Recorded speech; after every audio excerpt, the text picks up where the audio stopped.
Diagnósticos diferenciales de patología de hombro. Yo soy la doctora Natalia Gatini, médico fisiatra del Hospital Clínico de la Universidad de Chile. El objetivo de esta clase va a ser poder identificar las distintas causas que potencialmente podrían producir un dolor de hombro, también conocido como omalgia. Después de la introducción, agrupé los distintos diagnósticos diferenciales según los sitios anatómicos mayormente comprometidos o que con mayor frecuencia se comprometen y que pueden producir dolor de hombro. Sabemos que la limitación en la movilidad del hombro, ya sea por dolor, rigidez o debilidad, puede potencialmente causar un importante compromiso funcional en quien lo padece, ya que puede sustancialmente afectar la capacidad de desarrollar nuestras actividades básicas de la vida diaria, como vestirnos, el aseo perineal o incluso algunas actividades instrumentales como la capacidad de poder participar en nuestra actividad laboral. El dolor de hombro o la omalgia es el tercer motivo de consulta más frecuente cuando hablamos de patología musculoesquelética a nivel de APS y está descrito que aproximadamente 1% de la población adulta consultará anualmente por este motivo. Si bien existen factores de riesgo personales, como por ejemplo la edad, y algunos ambientales, como por ejemplo el tipo de trabajo que realice la persona, lamentablemente la cronicidad y la recurrencia del dolor de hombro son bastante frecuentes de ver. Como les comentaba, existen ciertos factores de riesgo que nos predisponen a padecer un dolor de hombro, los cuales pueden ser personales o ambientales. Dentro de los personales tenemos el género. Las mujeres con mayor frecuencia sufren dolor de hombro. A mayor edad también el dolor de hombro se hace cada vez más frecuente. Yo siempre le digo a los pacientes que somos como un auto con cables que se van gastando y por eso a mayor edad los tendones, nuestras articulaciones y nuestros tejidos también se van dañando con más probabilidad. Y por supuesto también hay factores psicológicos personales de cada uno que influyen en la percepción del dolor. Luego tenemos algunos factores ambientales como la actividad laboral que realice la persona. Entonces, quienes están en mayor riesgo de presentar patología de hombro son personas como, por ejemplo, obreros de la construcción, sobre todo aquellos que tienen que trabajar con máquinas vibratorias o material pesado, peluqueros, como vemos en esta fotito acá, que hacen un uso reiterativo de sus hombros, que puede ser a nivel o a veces puede llegar a ser sobre el nivel de los hombros, u otras actividades como los reponedores de supermercado, que en este caso en la foto que les puse acá está adecuadamente a nivel trabajando, pero hay algunos que no tienen acceso a escaleras o que tienen malos hábitos y usan mucho sus brazos para colocar objetos a niveles altos y esto lo hacen durante todo el día, todos los días. Ahora, la mayoría de las omalgias que veremos en APS corresponderán a patología musculoesquelética como el síndrome de manguito rotador o artrosis de las articulaciones glenumeral o acromioclavicular. Pero hay signos y síntomas que nos pueden orientar a que la etiología del dolor es otra, que va a requerir otro manejo totalmente distinto y que, según la causa, pueda requerir un manejo relativamente pronto. Entonces debemos parar la oreja ante estas banderas rojas para poder derivar oportunamente según sea el caso. Las tres etiologías que vamos a mencionar aluden a las causas potencialmente graves que deben ser evaluadas pronto. En la mayoría de los casos incluso puede ser que requieran ser derivados a un servicio de urgencia de forma inmediata para poder obtener la atención médica que requiera. En primer lugar tenemos el susto de que la etiología pueda ser un cáncer. Esto lo podemos sospechar en personas que tengan historia previa de algún cáncer o algún signo o síntoma de patología neoplásica como baja de peso indeseada, fiebre sin motivo. Luego también lo podemos sospechar en personas que muestren o en quienes veamos deformidades extrañas que no nos calcen con alguno de los diagnósticos que vamos a ver en esta clase, o algún aumento de masa o edema inexplicado, o claramente algo que se vea como un tumor. eso debe ser derivado prontamente. Luego también tenemos el susto del infarto agudo del miocardio. Este es un dolor que va a ser torácico, opresivo, agudo, anginoso, que muchas veces se irradia al hombro, incluso a la mandíbula o hacia el brazo izquierdo, y es más frecuente o más esperable en personas con factores de riesgo coronario o cardiovascular conocidos. Luego tenemos las infecciones, que pueden ser desde la piel hasta lo articular. Podríamos observar piel roja, aumento de volumen de la piel en sí o bien de la articulación. Una persona que presente fiebre o compromiso del estado general, eso no nos calza con patología musculoesquelética. Entonces, en ese caso, es mejor que sea derivado prontamente a un servicio de urgencia para ser evaluado oportunamente. Luego, el cuarto motivo por el cual el paciente debiese sí ser derivado a un servicio de urgencia es que sospechemos una luxación que no haya sido reducida. Esto lo podríamos sospechar en una persona que haya tenido un trauma, que esté sintiendo actualmente de forma súbita alguna sensación eléctrica que puede causar o ser consecuencia de un hombro que se salió y que está lesionando o presionando el plexo braquial. Alguna persona con la pérdida de capacidad de la rotación y forma anormal del hombro, en que se vea claramente que la cabeza está fuera de su lugar. Todos esos casos deben ser derivados prontamente al servicio de urgencia para ser reducida con el análisis radiológico que corresponde. Luego, estas últimas dos patologías que les puse acá no necesariamente implica que deban ser derivados a un servicio de urgencia, pero sí deben ser evaluados por idealmente algún médico especialista, porque pueden requerir un manejo quirúrgico o de otro tipo. Entonces tenemos la ruptura súbita o aguda del manguito rotador, que lo podríamos sospechar en pacientes jóvenes frente a un trauma, alguna actividad deportiva, que genera un dolor agudo, discapacitante y debilidad significativa, y que tenga la prueba de drop arm positiva, que vamos a ver más adelante en esta presentación. Luego también debemos derivar oportunamente o operar la oreja ante lesiones o signos neurológicos que puedan ser secundarios a, por ejemplo, una radiculopatía a nivel cervical, ya que el déficit motor ya implica que la lesión pueda requerir un manejo quirúrgico más allá del médico conservador.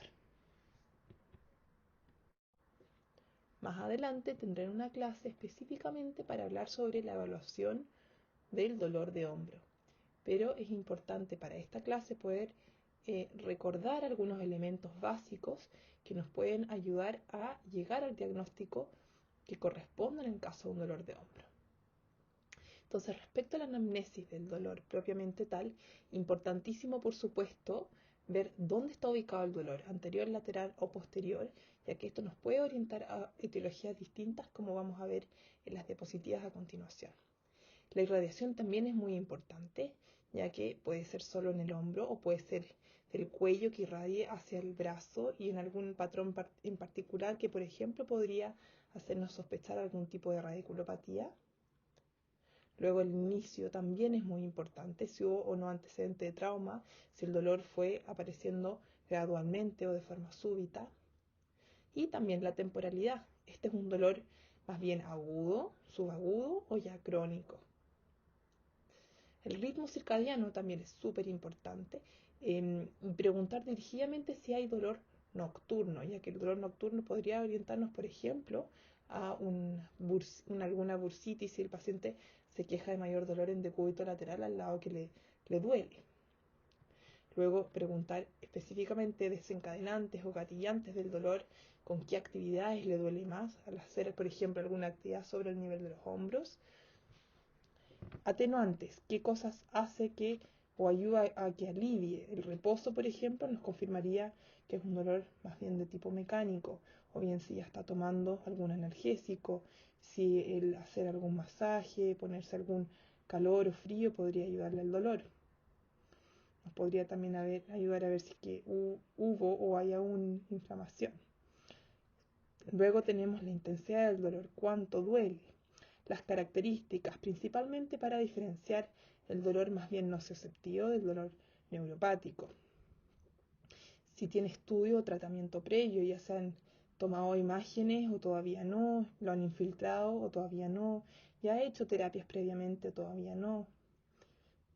Luego, historia previa de patología de hombro. Esto es algo que está apareciendo de forma recurrente en esta persona o es primer episodio en su vida. Por supuesto, el impacto funcional importantísimo. ¿En qué ABDs le está afectando? Por ejemplo, en las mujeres, al abrocharse el sostén, ¿le duele más? En su actividad laboral, ¿le duele más? Y por supuesto, no olvidar preguntar dirigidamente de otros síntomas que nos puedan ayudar a encontrar algunas banderas rojas o específicamente diagnosticar algún diagnóstico diferencial en particular. Respecto a la anamnesis remota y funcional, muy importante preguntar sobre comorbilidades que puedan ser relevantes. Por ejemplo, los pacientes diabéticos presentan con mayor frecuencia capsulitis adhesiva. Un paciente con ACV que tiene una hemiplegia o un compromiso de fuerza a un lado puede presentar un dolor de hombro por debilidad de la musculatura de ese lado. Pacientes con cáncer, historia de cáncer previa, por lo que ya comentamos. Pacientes con patología respiratoria, ya que a veces esta puede derivar o irradiar dolor hacia el hombro. Personas con patología gastrointestinal, renal, infarto agudo al miocardio o psoriasis que también nos pueden orientar a alguna causa autoinmune o inflamatoria del hombro. Luego preguntar por el tratamiento farmacológico actual y las reacciones adversas a fármacos para poder dejar la terapia que corresponda desde esa perspectiva. Preguntar cuál es la mano dominante, si bien el dolor de hombro no siempre se presenta en el lado dominante, es más frecuente de ver y generalmente producirá un mayor impacto funcional si es que el dolor está en el lado dominante del paciente. Por supuesto, también la actividad laboral, la actividad deportiva y los hobbies y pasatiempos también van a ser importantes para poder evaluar finalmente el impacto funcional que tiene el dolor en esta persona. Respecto al examen físico, muy importante buscar dirigidamente deformidades, ver la piel, ver si hay algún aumento de volumen, analizar la postura, ver el trofismo muscular a nivel de toda la cintura escapular, sobre todo alrededor de la escápula, ver cómo está el nivel de los hombros, es a nivel, buscar asimetrías en la columna, posiblemente algún signo de escoliosis, y ver cómo está la movilidad escapular, ya que sabemos que muchas veces alguna disquinesia puede producir patología de manguito rotador de forma secundaria. Luego tenemos que analizar los rangos de movimiento, tanto los activos como los pasivos, y comparar siempre con el lado contralateral. El examen neurológico también es importante, evaluar la fuerza, la sensibilidad y los reflejos que nos permiten ver si hay algún compromiso radicular. Importante también palpar bien las estructuras óseas, las estructuras, las partes blandas, todo lo que vieron en la clase con el profesor Rojo. Y finalmente hacer las pruebas especiales que vamos a ver más según el diagnóstico diferencial que estemos sospechando. Quise agrupar los diagnósticos diferenciales más bien por frecuencia y estructura anatómica comprometida. Vamos a ir viendo el desglose de uno por uno de los ítems que vemos en esta diapositiva a continuación, pero primero quiero ver algunas otras opciones para poder enfrentar los diagnósticos potenciales de un dolor de hombro. Otra manera de orientarnos en cuanto a los diagnósticos diferenciales es ver dónde está ubicado exactamente el dolor. Entonces, según la localización, nos puede abrir un abanico de patologías completamente distintas unas a las otras, según dónde esté exactamente el dolor. Entonces, si el paciente refiere que su dolor es más bien anterolateral, podríamos sospechar, por ejemplo, un síndrome de pinzamiento subacromial y casi todo lo que ya mencionamos en la diapositiva anterior. En la articulación glenumeral podría doler por anterior, aunque en realidad también podría doler toda la articulación, es decir, por lateral y posterior también. La articulación acromioclavicular también por la ubicación sabemos que está ubicada anteriormente, entonces cualquier artrosis, disyunción o alguna fractura podría dar un dolor ahí muy localizado, y también la tendinopatía o eventual ruptura del tendón del bíceps. El dolor posterior del hombro podría ser indicativo más bien de una lesión del infraespinoso que pueda causar un dolor local o irradiado hacia la escápula. Podría ser una lesión de trapecio, por ejemplo, en contexto de una radiculopatía, o una radiculopatía en sí, patología de columna cervical también, o un síndrome miofacial, inestabilidad posterior del hombro. Si tenemos una inestabilidad anterior, va a doler por anterior. Una inestabilidad posterior, porque el labrum quizá está más lesionado hacia posterior, va a doler por posterior. Un atrapamiento del nervio supraescapular también podría doler por posterior. Compromiso, como les puse, de la articulación glenohumeral y patología de húmero proximal. Y bueno, un dolor difuso mal localizado podría ser indicativo de alguna causa extrínseca, como por ejemplo fibromialgia o polimialgia reumática. Otra manera de ordenarnos también sería ver los distintos diagnósticos probables según la edad. Entonces, en adolescentes y adultos jóvenes podríamos sospechar que es más frecuente lesiones deportivas o por sobreuso, caídas con el brazo en abducción que lleve a alguna luxación o subluxación glenohumeral, alguna inestabilidad y también disyunción acromioclavicular o fractura. En este grupo también podríamos poner a los pacientes hiperlaxos, que muchas veces también se asocia la subluxación o la inestabilidad de hombro que puede producir dolor. En el adulto y el adulto mayor podríamos sospechar con mayor frecuencia un síndrome de manguito rotador, una ruptura parcial o total de los tendones, y ya en la tercera edad podríamos sospechar patologías como la artrosis glenohumeral y de cervilateral, la polimialgia reumática o artritis reumatoide. Diagnóstico diferencial por frecuencia y estructura comprometida. Síndrome de pinzamiento subacromial. Síndrome o pinzamiento subacromial, también conocido como patología o síndrome del manguito rotador. El manguito rotador es el principal estabilizador dinámico de la articulación glenohumeral y le otorga movilidad y fuerza al hombro. La patología del manguito rotador es dentro de las patologías musculoesqueléticas más frecuentes que vamos a ver. Y este engloba diversas alteraciones del espacio subacromial, dependiendo de lo que esté comprometido. Entonces, sabemos que el manguito rotador consta de 4 tendones: el tendón del subescapular, del infraespinoso, del supraespinoso y del redondo menor, cada una con una acción distinta. Bueno, el espacio subacromial que vemos acá abajo a la derecha es un espacio por donde pasan estos 4 tendones, que yo les digo a veces estos 4 cables, y ante cualquier mínima lesión, inflamación o compromiso de espacio, se van a ver apretados y comprometidos. Entonces, esto puede ir desde una tendinosis hasta una ruptura parcial o eventualmente una ruptura total de cada una de estos tendones. Sabemos que también en este espacio tenemos ubicado la bursa. Y la bursa también podría inflamarse de forma primaria o secundaria a alguna de las inflamaciones o lesiones que les describí respecto a los tendones del manguito rotador. Ahora, hay otra patología que se suele asociar al síndrome de pinzamiento subacromial, pero que no es parte del síndrome propiamente tal, ya que está fuera de los músculos que se describen o que se consideran el manguito rotador. Y estoy hablando sobre la tenosinovitis bicipital, que se puede producir asociado o de forma independiente a un dolor de hombro por síndrome de manguito rotador. El dolor en ese caso va a estar ubicado acá, como vemos, por donde corre el tendón de la porción larga del bíceps. Se puede palpar el dolor y además vamos a ver algunas pruebas especiales que nos permiten identificar específicamente esta patología. Entonces, como vemos, el pinzamiento subacromial engloba distintas entidades.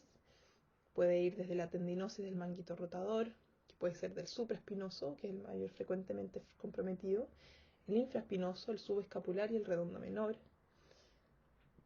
Una tendinosis o una inflamación de los tendones crónica pudiese llevar a una tendinitis cálcica de cualquiera de estos tendones.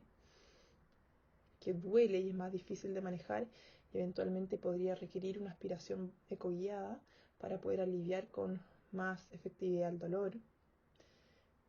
Podría llevar también a una rotura del manguito, que puede ser parcial o completa. Ahora, en los pacientes jóvenes suele ser más de origen traumático y en los adultos mayores de origen más bien atraumático, pensando en patología degenerativa, en desgaste de los tendones, en sobreuso e inflamación crónica.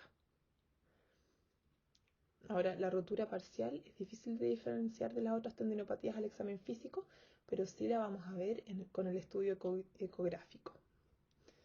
Podríamos entonces también tener una bursitis subacromial subdeltoidea. Y finalmente, como les digo, no es parte del síndrome subacromial propiamente tal, pero muchas veces se asocia a la tendinosis del tendón del bíceps. Ahora, el síndrome de pinzamiento subacromial o de manguito rotador es por lejos la causa más frecuente de omalgia. En suma, este es un síndrome que se produce a consecuencia del estrechamiento del espacio subacromial, ya sea por inflamación de los tendones o de la bursa. Ahora, el acromion también podría jugar un rol importante, en algunos casos en que hay mayor acuñamiento y eso también podría disminuir el espacio. Este pinzamiento se puede producir no solo cuando hay problemas en el manguito rotador en sí, también podría producirse cuando existen problemas en la estabilidad de la escápula. Y se puede producir por causas traumáticas, por sobreuso de la musculatura o por debilidad de la musculatura en contexto de patologías como un accidente cerebrovascular o una enfermedad de Parkinson, entre otras. Suele ser más esperable en personas que realizan alguna actividad repetitiva del brazo por sobre el nivel del hombro, aunque no siempre se produzca en el lado dominante, ni tampoco se produzca siempre en algún contexto de actividad laboral manual. A veces personas por sus hobbies, por su actividad deportiva, puede ser que se estén lesionando el hombro. Suele ser de inicio gradual en la zona anterolateral del hombro y a veces se irradia el brazo. Empeora al levantar la extremidad y al apoyarse sobre dicho hombro por las noches, aunque también puede doler con otros movimientos, como por ejemplo con la rotación interna en mujeres que suelen referir que les duele abrocharse el sostén. Sabemos que también se alivia con el reposo, es decir, es mecánico, y suele asociarse a disminución de fuerza que puede ser en contexto de dolor. En cuanto al examen físico, podríamos esperar alguna atrofia en los músculos que rodean la escápula y algún movimiento asimétrico escapular. En cuanto a los rangos de movimiento, los activos pueden estar limitados, pero los pasivos deben estar conservados. Ahora, específicamente, un arco doloroso entre los 60 y 120 grados de abducción es sugerente de patología del manguito rotador o de la bursa. Un dolor que se produzca entre los 120 y 180 grados de abducción puede sugerir problemas de la articulación acromioclavicular. Y un dolor o limitación que se produzca con la rotación externa puede sugerir una lesión a nivel del manguito rotador, ya sea el redondo menor o el infraespinoso, mientras que el dolor que se puede producir con la rotación interna a esta mujer que le duele abrocharse el sostén podría ser una lesión del subescapular. Finalmente, también en la palpación podríamos esperar dolor a la palpación del espacio subacromial. Ahora, en caso de existir una rotura de alguno de los tendones del manguito rotador, podríamos esperar o bien una historia larga de dolor en que aumenta el dolor de forma súbita, o bien un antecedente de lesión traumática. El inicio suele ser agudo o ya bien muy crónico. Es peor por las noches y se puede asociar a debilidad. Y los rangos activos pueden estar limitados por debilidad, pero como les decía, los rangos pasivos siempre en el manguito rotador deben estar completos. Luego tenemos el drop arm test que habíamos mencionado previamente, en que el paciente al abducir el brazo a 180 grados lo va a ir bajando lentamente.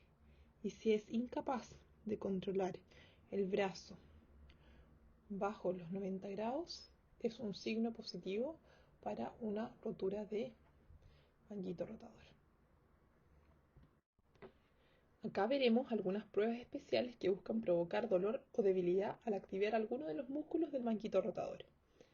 La primera prueba que vemos acá es la prueba de Hove o MTCAN, en que el paciente abduce su hombro a 90 grados, luego se anterioriza unos 30 grados en el plano horizontal y el pulgar se gira hacia abajo para que la palma quede mirando hacia atrás. El examinador entonces aplica una presión leve hacia abajo por sobre el codo mientras el paciente intenta resistir esta presión. Si gatilla dolor, eso sugiere un pinzamiento del supraespinoso. Y si se observa debilidad, podría ser sugerente de una rotura parcial o total. Luego tenemos la segunda prueba que se ve acá, que es la rotación externa isométrica contra resistencia. El paciente con el hombro aducido y el codo flectado en 90 grados intenta rotar externamente el hombro mientras el examinador le aplica presión. Si se produce dolor, esto sugiere una lesión del redondo menor o del infraespinoso. Finalmente vemos acá la prueba de despegue, lift-off o de Gerber, en que el paciente con el hombro en completa rotación interna, la mano en la espalda, se le pide que separe la mano de la espalda y la mantenga separada de la espalda por algunos segundos. Si el paciente no es capaz de separar la mano de la espalda, la prueba se considera anormal o positiva. Y esta prueba es útil para ver lesiones completas del subescapular, pero no tanto así como para lesiones parciales. Estas pruebas buscan provocar un dolor frente a un posible pinzamiento subacromial. Primero vemos acá la prueba de Hawkins-Kennedy, en que el paciente abduce el hombro a 90 grados con el codo flectado también en 90 y el examinador aplica presión hacia abajo en el antebrazo y rota internamente el brazo de forma pasiva. Si presenta dolor en la zona de manguito rotador, es una prueba positiva. Luego vemos acá abajo la prueba de Neer. En la prueba de Neer, el paciente rota hacia interno su mano con el pulgar hacia el piso. El examinador pone la mano en la parte posterior del hombro del paciente para estabilizar la escápula y luego flexiona el brazo del paciente hacia adelante y se levanta el brazo con el codo en extensión, afirmándolo justo debajo del codo. Se debe realizar todo el rango de movimiento de 180 grados y el dolor frente a esta maniobra también sería una prueba positiva. Si ambas, la prueba de Hawkins y de Neer, están positivas, tiene una alta sensibilidad y alta especificidad para diagnosticar patología o pinzamiento subacromial. Ahora, estas últimas dos pruebas no son para ver patología de pinzamiento propiamente tal, sino más bien están orientadas a buscar una tenosiniditis bicipital. La prueba de Speed busca al paciente flexionar su hombro a 90 grados con la palma mirando hacia arriba y el codo en extensión, y el examinador presiona hacia abajo mientras el paciente resiste el movimiento. Una prueba positiva generará dolor en el surco bicipital. Luego tenemos la prueba de Jergenson, en que el paciente flexiona su codo en 90 grados con el hombro aducido e intenta supinar contra resistencia. Yo siempre le digo al paciente que trate como de levantar una pesa, como si estuviera levantando una pesa o girando una pesa con ese brazo. Y una prueba positiva debe generar dolor también a nivel del surco bicipital.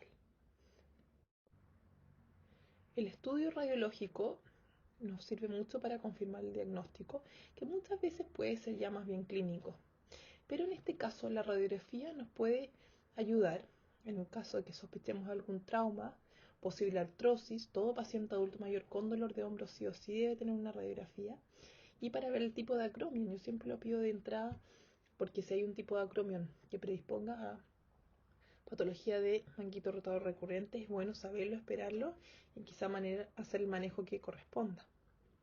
Luego la ecografía sería el examen más bien de excelencia, ya que nos puede confirmar la lesión del manguito rotador y ver la gravedad, si hay alguna tendinitis cálcica. Bueno, la tendinitis cálcica también se vería en la radiografía, pero en la ecografía también se podría ver si hay roturas parciales o totales. Sin embargo, una resonancia sería más indicada si se sospecha algún compromiso del labrum o fibrosis en caso de capsulitis adhesiva. Esas cosas no se van a poder ver muy bien ni con la radiografía ni con la ecografía.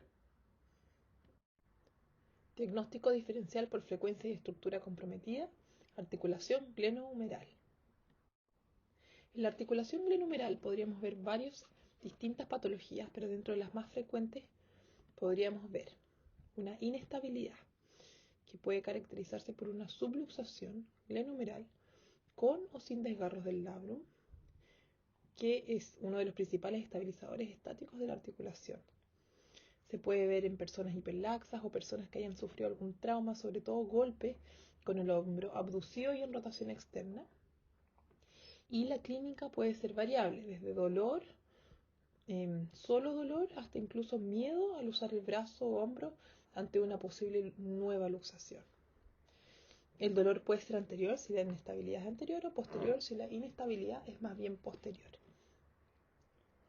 Luego tenemos la artrosis, que suele producir característicamente un dolor en toda la articulación, como suele ocurrir en general las patologías que comprometen la articulación glenohumeral. Pero no es de las artrosis más comunes de ver. Y si bien es más esperable en adultos mayores, también podría ser esperable en personas con antecedentes de artroscopía de hombro o historia de fracturas proximales de húmero en sus antecedentes clínicos. Luego tenemos la capsulitis adhesiva, que se caracteriza por dolor, rigidez y pérdida de todos los rangos articulares, tanto pasivos como activos. Eso es lo característico, que pierda los rangos articulares tanto pasivos como activos. Esta puede tener una causa primaria, por ejemplo, secundaria a una inmovilización prolongada del hombro, o bien ser de etiología desconocida, pero generalmente se presenta en pacientes entre 40 y 60 años y es más común en diabéticos. Incluso en diabéticos se puede presentar a edades más tempranas. Ahora, si bien la capsulitis adhesiva suele resolverse de forma espontánea, al año o 2 años de evolución, genera mucho dolor y mucha limitación funcional en el intertanto. Por lo tanto, es igualmente importante hacer un buen manejo de rehabilitación, idealmente precoz, para ayudar al paciente en la evolución del cuadro. Luego tenemos una artritis, que puede ser inflamatoria o infecciosa. Entonces tenemos distintas causas. Inflamatoria puede ser por artritis reumatoide o en algún contexto autoinmune, o bien infeccioso posterior a algún procedimiento, fractura expuesta, o más raro pero posible en el contexto de alguna sepsis. La articulación en este caso se verá con un aumento de volumen y estará caliente y debe ser rápidamente derivado para el manejo correspondiente. Se considera una infección. Luego tenemos otras causas reumatológicas como la polimialgia reumática. La polimialgia reumática se caracteriza por presentar dolor bilateral en ambos hombros y puede también comprometer las caderas, ambas caderas. Es esperable más bien en un adulto mayor, generalmente mujer, que se puede quejar de dolor y rigidez sobre todo por las mañanas, pero suele también asociarse a otros dolores articulares en otras partes del cuerpo, o puede presentarse también con síntomas sistémicos como fiebre, fatiga y disminución del apetito. Entonces, ante la sospecha, debe ser derivado para estudio y manejo oportuno. Esta es una prueba especial para ver inestabilidad de la articulación glenohumeral. Se llama la prueba de aprensión, en que el paciente en la camilla, con su brazo posicionado de esta manera, con el hombro abducido de 90 grados y en rotación externa de 90 grados también, tratamos de buscar el miedo o aprensión del paciente. Entonces, una prueba positiva es si el paciente ante esta maniobra se muestra aprensivo. Eso es sugerente de una inestabilidad glenohumeral. Diagnóstico diferencial por frecuencia y estructura comprometida. Articulación acromioclavicular. Respecto al dolor proveniente de la articulación acromioclavicular es fácil de diagnosticar, ya que el dolor suele ser bien localizado por sobre la articulación y podríamos presentar una prueba positiva que se llama cross-arm, como la que vemos acá, en que el paciente se posiciona tal como vemos a la señora, y si esa maniobra produce dolor a nivel de la articulación, podríamos ya sospechar alguna patología proveniente de ahí mismo, como por ejemplo una artrosis que suele producirse con la edad y muchas veces también se asocia a síndrome de manguito rotador en personas más añosas con patología por sobreuso. Luego también podríamos tener una disyunción acromioclavicular, aunque idealmente ahí tendríamos que tener un antecedente de caída, o bien una fractura de clavícula, en que también tendríamos algún antecedente de caída o trauma y en quienes podríamos también observar una deformidad evidente que pueda manifestarse al examen físico. Entonces las patologías que se pueden presentar a nivel de esta articulación podrían presentarse desde la adolescencia hasta la tercera edad. Usualmente suele ocurrir secundario a algún trauma, por ejemplo en el caso de la disyunción o fractura, o alguna enfermedad degenerativa como la artrosis. El dolor y el aumento de volumen local generalmente están localizados por sobre la articulación y hay una restricción en la abducción pasiva horizontal, como la flexión del hombro, con el codo en extensión cruzado sobre el cuerpo. Esta es la maniobra de cross-arm. La artrosis acromioclavicular también puede secundariamente producir patología de manguito rotador. Diagnóstico diferencial por frecuencia y estructura comprometida, húmero. Aquí podríamos esperar un dolor de hombro en el caso de alguna fractura proximal del húmero, que podríamos tener el antecedente de alguna caída por sobre el brazo extendido, o bien una necrosis avascular de la cabeza u osteonecrosis.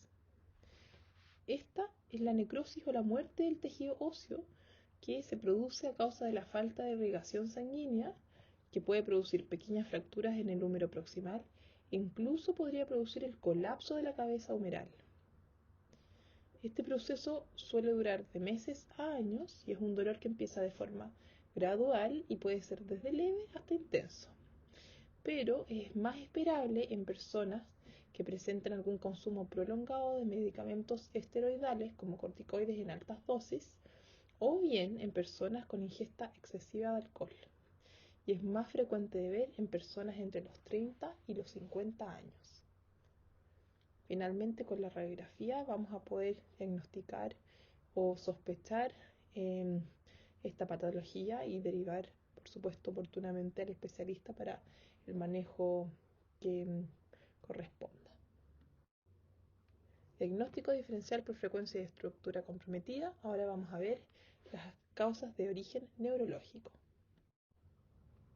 En primer lugar, y por mayor frecuencia, podríamos esperar que una radiculopatía podría potencialmente producir dolor de hombro y que muchas veces se irradia hacia la extremidad superior ipsilateral, y el dolor en este caso suele ser, más bien neuropático más que nociceptivo. Luego vamos a hablar un poquito más en las próximas diapositivas sobre la radiculopatía, pero es importante tener como diagnóstico diferencial también alguna plexopatía. Acá estamos viendo en la fotito que se ve abajo a mano izquierda una imagen del plexo que se forma por las distintas raíces que salen de la columna cervical, y el plexo finalmente será el que va a generar todos los nervios periféricos que van a dar la inervación a la extremidad superior. Entonces, ante cualquier proceso que pueda comprimir o lesionar este plexo, se podría producir también un dolor de hombro. Luego tenemos distintas neuropatías periféricas. En este caso y específicamente, que pudiesen dar dolor de hombro, les puse acá arriba a mano derecha dos fotos. Una foto en que vemos el nervio supraescapular, que por cualquier también compromiso anatómico, alguna lesión de la escápula, alguna lesión muscular que lo pasa a llevar o posterior a algún evento quirúrgico se podría lesionar el nervio supraescapular y eso generaría un dolor de hombro. Y también los mismos procesos, las mismas etiologías podrían lesionar otro nervio periférico como el nervio axilar, que es, vemos acá en la foto con el cuadradito morado, que es donde da la inervación sensitiva a la cara lateral y un poco anterior y posterior del hombro. Entonces una lesión de nervio axilar podría dar un dolor que podría ser más bien neuropático, pero de una zona que justamente está por sobre el hombro.